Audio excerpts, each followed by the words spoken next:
마켓쉐어에 대한 얼마 전에 네이버 주주총회에서 굉장히 좀 날이 선 질문들이 나왔던 것 같아요. 최소연 대표 측으로 주주들이. 신세계그룹의 정영진 부회장님이 조금 수세에 몰렸다? 사실 시커머스 때문이 아니라 이미 국내 플레이어들끼리의 경쟁에서도 어떤 명확한 엣지를 좀 세우지 못하면서 이렇게 흘러가는 그림이었고, 여기에 시커머스까지 시커머스 때문만이다 라고 보기에는 저는 조금 그거는 약간 비약 같고요.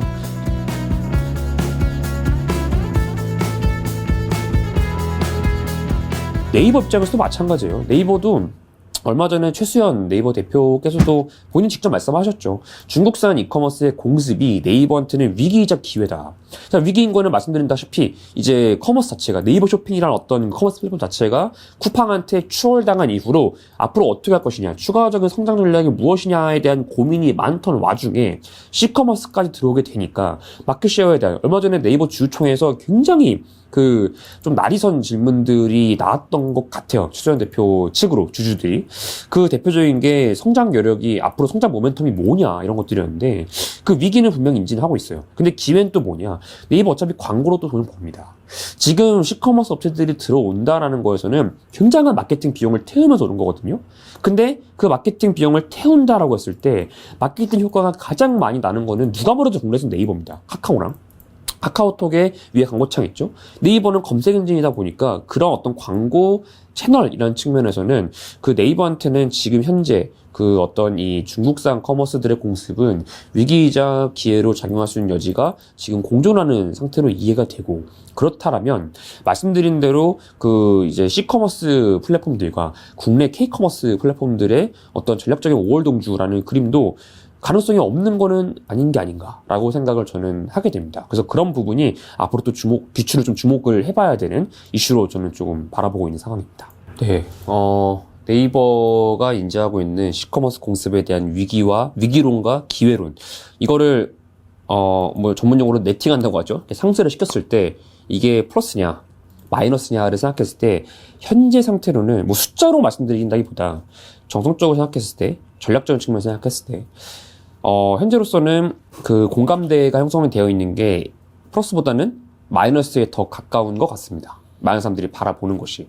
그도 그럴 것이, 지금 사실 네이버의 커머스 큰 그림은 제가 저번 과거 로지브리지에도 출연해서 말씀드렸습니다만, 똑같이 쿠팡처럼 크로스보더 이커머스인데 형태가 살짝 달랐죠. 달랐다라는 거는 C2C 글로벌 커머스를 좀 커뮤니티 형태로 가져가는 거를 그동안 추진을 해왔었습니다. 그런 맥락에서 미국에서도 굉장히 큰 중고 거래 플랫폼을 인수를 했던 것이고요. 근데 이런 그림이 C커머스의 어떤 공습이라는 측면과 같이 나란히 세워놓고 고민을 해보았을 때 그렇게 도움될 거는 없다라는 생각이 확실하게 좀 드는 거죠. 엣지를 정확히 살려야 될 것 같아요. 그러니까 이게 C2C 글로벌 커머스 플랫폼이다라는 거는 명확하게 지금 커뮤니티 기능이 굉장히 세져야 되는데, 지금 네이버가 또 웹툰 상장도 앞두고 있죠. 미국에 상장할 걸로 지금 일단 얘기가 되고 있는데, 웹툰이라는 어떤 콘텐츠를 중심으로 해서 조금 어떤 커뮤니티 형태가 좀 더 강화되는 그림도 그려볼 수 있을 겁니다. 쿠팡이 갑자기 난데없이 쿠팡 플레이 하는 게 아니에요. 이 어떤 콘텐츠라는 거는 사람들을 특정 플랫폼에 오랜 기간 묶어두고 여기에서 콘텐츠를 소비를 하면서 또 다른 부수적인 소비를 만들 수 있는 아주 좋은 매개가 되기 때문에 콘텐츠 상당히 중요합니다. 그 맥락에서 네이버는 웹툰이라는 아주 강력한 콘텐츠 플랫폼을 가지고 있어서, 이게 이 웹툰이나 콘텐츠가 네이버의 실질적인 어떤 커머스라는 기능의 어떤 부가적인 가치를 가져다 줄 걸로 저는 예상을 합니다만, 지금 역시 확정된 건 아니고 여러 가지 지금 가시성이 조금 떨어지는 얘기들도 많이 있는 걸로 알고 있고요. 그리고 C2C 글로벌, 네이버 C2C 글로벌 플랫폼이라는 것도 이거 자체가 가시성이 지금 안 나오는 것 같아요. 쿠팡 같은 경우에 예를 들면은 대놓고 대만에 갔죠.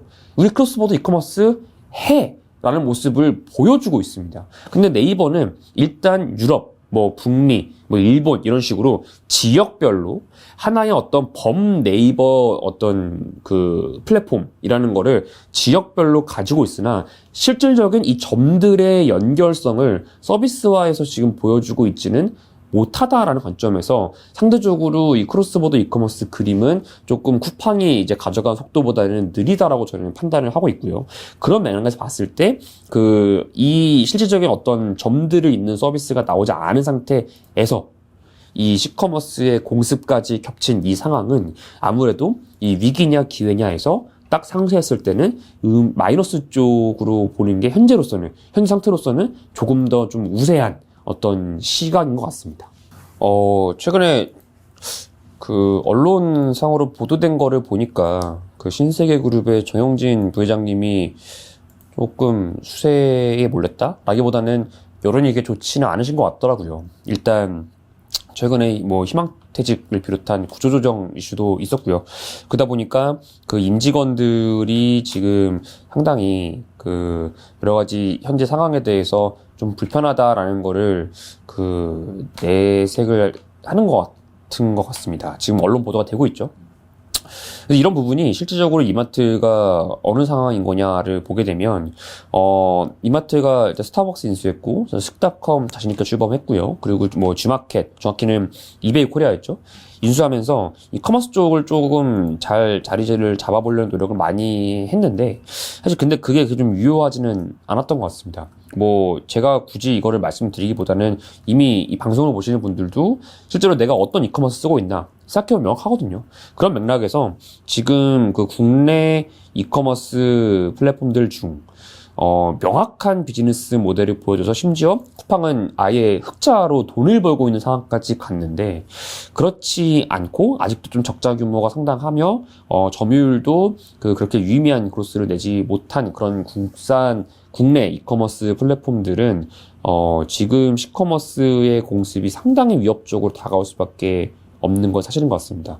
그 와중에 이거는 비단 이마트 신세계 그룹만 해당되는 건 아니죠. 11번가도 마찬가지입니다. 11번가 결국에는 상장 물 건너갔고 지금 이제 매각 수준으로 가고 있는데 여기 역시도 당연히 지금 시커머스 공습에서 자유로울 수 없는 걸로 봐야 되는 거고요.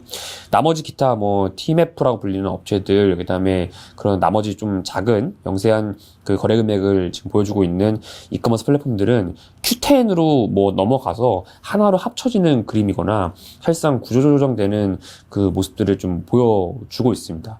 이게 저는 이렇게 봐요. 시커머스 때문이냐 비단 아니죠. 사실 시커머스 때문이 아니라 이미 국내 플레이어들끼리의 경쟁에서도 어떤 명확한 엣지를 좀 세우지 못하면서 이렇게 흘러가는 그림이었고 여기에 시커머스까지 엎친 데 덮친 격이라는 표현이 조금 더 맞는 표현이 되겠네요. 시커머스까지 들어오게 되면서 국내 이커머스 쿠팡 네이버 제외한 국내 이커머스 플랫폼들한테는 좀 추운 이미 계절은 봄으로 가고 있는데 실질적으로 그들의 어떤 전망은 좀 어둡고 아직도 겨울인 상황으로 지금 보입니다. 그래서 국내 오프라인 이커머스에 쌍두마찰할 수 있는 이마트와 오프라인 커머스 쪽에서 그 다음에 롯데겠죠? 이쪽이 지금 상당히 좀 부진을 겪고 있는데 이게 시커머스 때문만이다 라고 보기에는 저는 조금 그거는 약간 비약 같고요. 시커머스가 좀 엎친 데 덮친 격으로 영향을 주고 있는 것이지 않을까라고 저는 보고 있습니다.